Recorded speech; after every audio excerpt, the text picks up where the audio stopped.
Hello students, welcome to सर्जेट। मेरा नाम है मोहित पंत। आई होप आप लोग सब खुश होंगे। मैंने पिछली वीडियो में आरआरबी जे की जो सेफ साइड मार्क्स कितने होंगे, कट ऑफ मार्क्स पे एक वीडियो बनाई थी, ठीक है। और आपके बहुत सारे उसमें कमेंट्स भी आए थे। अगर आप लोगों ने वो वीडियो नहीं देखी थी मतलब कि ये किसी ने, तो आप ऊपर जाके बेल आइकन दबा के उस वीडियो को देख सकते हैं। आज की वीडियो में आपको मैं एक थोड़ा सा आइडिया दूंगा कि कितने मार्क्स में आपका आरआरबी जो CBT 1 है वो क्लियर होगा और आपको CBT2 की तैयारी शुरू कर देनी चाहिए। जैसे कि मैंने आपको बताया था पिछली वीडियो में कि जो 65 के आसपास एक कट ऑफ डिवीजन का मैंने आपको बताया था। लेकिन अगर आपको मैं एक जनरल, क्योंकि नॉर्मलाइजेशन वाले मार्क्स भी होंगे यहाँ पे, और आपको जो एडवांटेज है वो नॉर्मलाइजेशन का एक एडवांटेज मिलेगा। जैसे कि मैं आपको बताऊं कि हमें कितने मार्क्स आपके होने, अगर आपको आइडिया आ रहा है कि अगर यू जनरल कैटेगरी में अगर बच्चों के जिनके 60 प्लस मार्क्स आ रहे हैं, 60 से ऊपर मार्क्स आ रहे हैं, तो उन लोगों को CBT2 की तैयारी करना शुरू कर देनी चाहिए। ठीक है, मैंने इससे पहले वीडियो में 65 प्लस मार्क्स बोला था कि उनका हो जाएगा, लेकिन जिनके 60 प्लस मार्क्स आ रहे हैं उनको भी तैयारी शुरू कर देनी चाहिए। इसका रीजन क्या है? इसका रीजन ये है क्योंकि जब नॉर्मलाइजेशन ऑफ मार्क्स होगा तो इन लोगों को बहुत सारा बेनिफिट मिल जाएगा, जो कि हार्ड वाले जोन में आ रखे हैं उनको बेनिफिट मिल जाता है और उनका नंबर आ जाता है। ठीक है, आप ये लेकिन ना सोचिए कि मेरा इसमें नहीं होगा तो मैं तैयारी नहीं करता हूं। अब सडनली अगर आपका हो गया तो आपको एकदम बहुत कम टाइम मिलेगा और फिर आपकी प्रॉब्लम हो जाएगी। तो मेरे अकॉर्डिंग मैं तो ये मानता हूं जिनके 60 प्लस मार्क्स आ रहे हैं जनरल कैटेगरी में, उनको अपनी CBT2 की तैयारी ताबड़तोड़ शुरू कर देनी चाहिए बिना किसी टाइम को वेस्ट करे। ठीक है, उनको ये नहीं सोचना चाहिए कि मेरे मार्क्स कितने आ रहे हैं क्या नहीं आ रहे हैं। उनको अपनी तैयारी शुरू कर देनी चाहिए, बिकॉज CBT2 में जो टेक्निकल का जो पोर्शन है वो 100 मार्क्स का है। ठीक है, तो जो मेन जो आपका सिलेक्शन डिफाइंड होगा वो जो होता है वो आपका CBT2 से है, उसी से डिफाइन होगा। CBT1 सिर्फ क्वालिफाइड नेचर का होता है। ठीक है, तो CBT1 में आपके कितने भी मार्क्स आ जाएं वो आगे जाके काउंट नहीं होने वाले, सिर्फ CBT2 से ही आपका सिलेक्शन होने वाला ये है।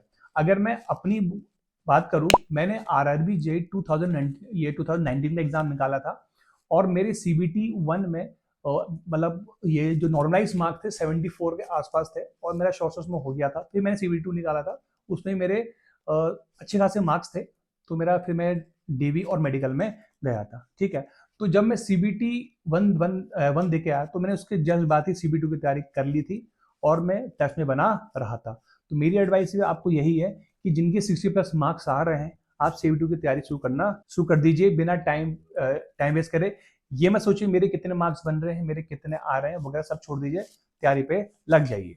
अच्छा, अगर मैं बात करूं ओबीसी की, अगर मैं बात करूं ओबीसी की या ईडब्ल्यूएस की, ठीक है, जिनके उनमें 52 प्लस या 50 प्लस बोल सकता हूं रैंडमली, 50 प्लस अगर मार्क्स आ रहे हैं ओबीसी कैटेगरी में, तब जो है ओबीसी या ईडब्ल्यूएस में क्या होते हैं, इकोनॉमिकली वीकर सेक्शन वाले में, इन दोनों कैटेगरी के लिए मैं बोलूंगा कि 50% मार्क्स जिनके बन रहे हैं उनको भी CBT2 की तैयारी शुरू कर लेनी चाहिए बिना टाइम को वेस्ट करे, क्योंकि आप अंदर उसमें है और आपको सडनली कॉल आएगी उससे, आपको नॉर्मलाइजेशन का हेल्प मिल जाएगा। तो आपको भी क्या करना है, CBT2 की तैयारी शुरू कर देनी चाहिए बिना टाइम को वेस्ट करे।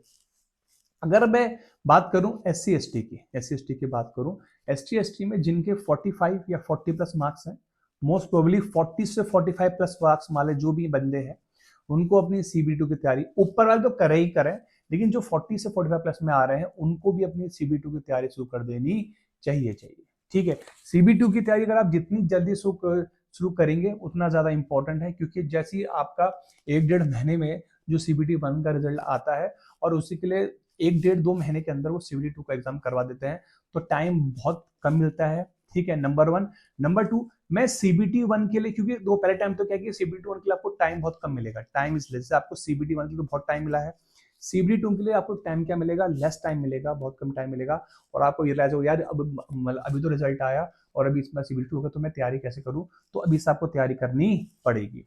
ठीक है, दूसरी चीज क्या है कि उसमें टेक्निकल है, क्या है आपका टेक्निकल। वो अभी तक का नॉन टेक का पेपर था, मैथ्स थी, रीजनिंग थी, जनरल साइंस थी, है ना, और जीके थी। ये सब क्या है, आप अगर इनको तैयारी 1-1.5 महीना भी कर लेते हो, आप कवर कर लेते हो, बट जो CBT2 है वो उसमें टेक्निकल है और काफी हाई हाई वेटेज का है। 100 मार्क्स का टेक्निकल है, 100 मार्क्स का टेक्निकल है, और 100 मार्क्स करने से बहुत कुछ डिफाइंड होता है, आपका सिलेक्शन डिफाइंड होता है। इसीलिए आपको CBT2 की तैयारी अभी से कर लेनी चाहिए। तो पहला रीजन क्या है, आपका टाइम, टाइम बहुत कम है, टेक्निकल तैयारी और 100 मार्क्स टेक्निकल है।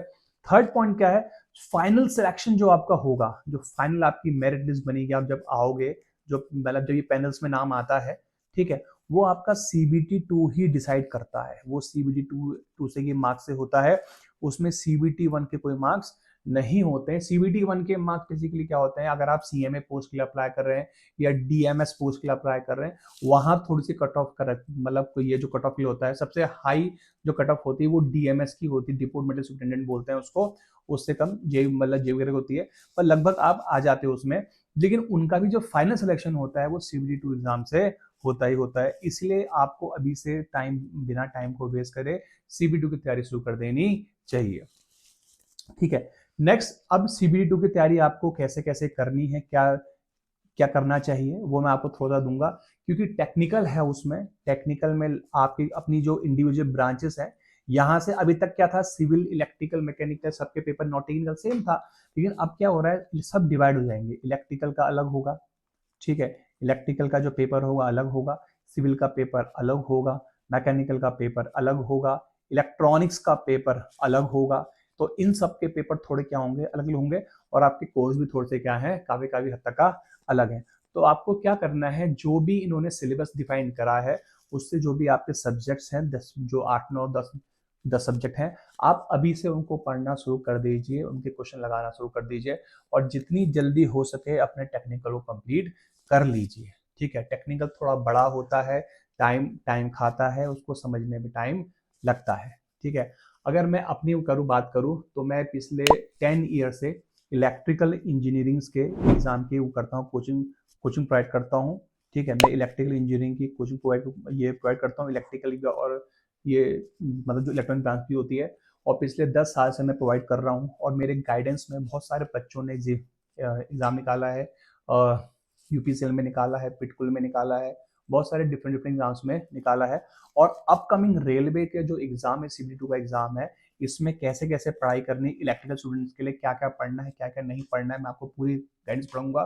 तो जिन्होंने ये चैनल सब्सक्राइब नहीं किया है, वो चैनल को सब्सक्राइब कर लें, क्योंकि आने वाले टाइम में आपको बहुत ज्यादा मुझसे हेल्प मिल जाएगी।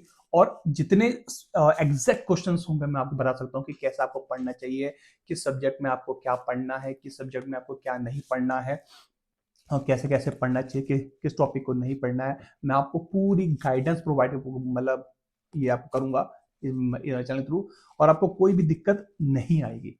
ठीक है, साथ ही साथ आने वाले टाइम में, अभी कुछ दिनों में SSC JEE का भी एग्जाम आने वाला है, SSC JEE का एग्जाम आने वाला है, पावर ग्रिड का एग्जाम होने वाला है, पावर ग्रिड का एग्जाम होगा।